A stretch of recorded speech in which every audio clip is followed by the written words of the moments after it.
Hey guys, this is a quick video. I got so much to replace on this car. We're doing front and rear suspension. I'll have videos on that too. Front, rear brake pads and all that. For your spark plugs, it's a 16 millimeter. Use an extension. For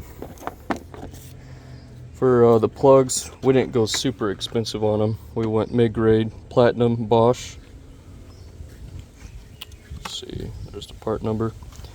You take this panel off right here, as these grommet, right there, and there. Pull that off. Then you have your coils. Make sure to put them back in the same hole.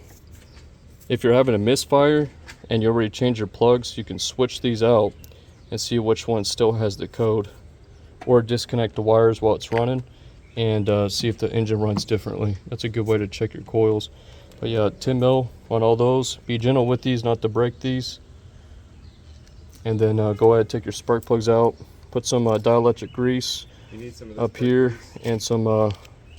You can put some lubricant on the threads too if you'd like. That's pretty much all there is to it. Don't tighten these super hard. Just put them a little bit tight with a 1/4 inch ratchet, because you don't want to strip them.